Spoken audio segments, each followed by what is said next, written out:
Hi, I'm Rick Kaler. Thanks for joining me. Just think positive and everything will turn out fine. Or preparing for the worst just opens the door for bad things to happen. Or, oh, I'm sure it's not that bad.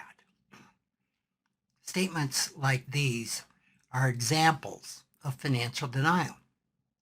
Denial, which is ignoring the reality of a situation in order to avoid anxiety, is a really common defense mechanism. It's one of the strategies that we use to protect ourselves from emotional distress.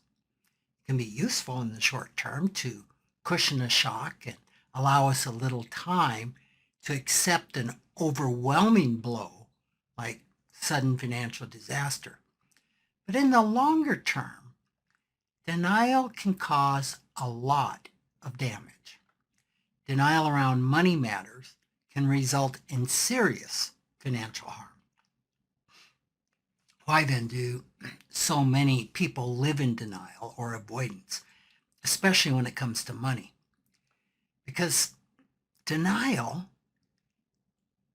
is a safe place to be.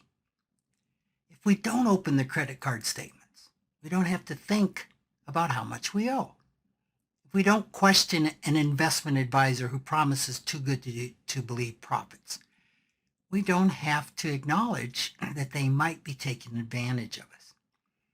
If we don't see all the things our overspending spouse brings home, we don't have to experience the pain of confronting that behavior. So denial is a protective strategy that essentially comes down to, if I don't see it, it won't hurt me. A part of us might know logically that ignoring financial problems will most likely make things worse. Yet another inner part of ourselves may still work very hard to help us avoid the problem. It does this with the very best of intentions, trying to protect us from the emotional pain that comes with acknowledging a difficult truth. So denial is an effective tool and one that many of us use.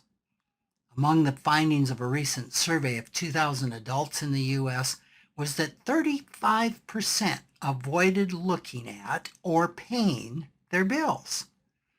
The survey was done by OnePoll on behalf of Beyond Finance for Mental Health Awareness Month. So financial denial is not about the money.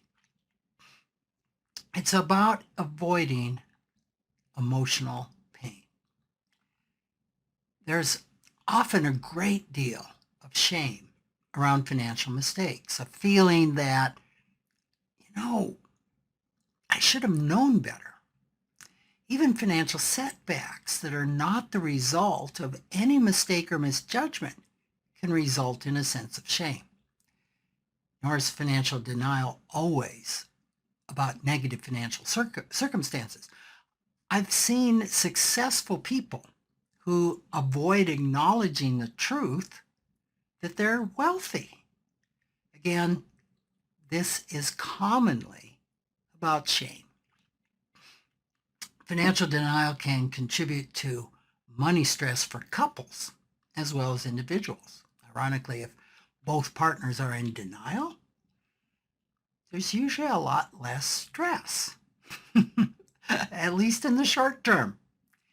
If neither acknowledges a financial problem, there's nothing for them to disagree about. It's more chronically painful when one partner is in denial and the other wants to deal with the problem. Overcoming denial is rarely done by forcing someone to face reality. Shaming or blaming someone who's in denial isn't helpful, especially if it's your partner. And I think this is true whether we're blaming ourselves or a partner is accusing another, or financial advisors are lecturing clients. Confrontational approaches like these are more likely to cause the person who's in denial to dig in deeper than they are to make progress in solving the problem. More effective approach, in my opinion, is to begin by understanding that someone who's in denial is not acting illogically. There's a protective intention behind the denial, which is often based on an unconscious belief about money. Exploring that belief with courageous curiosity rather than judgment can open the door to accept the truth and begin to change. Thanks for joining me.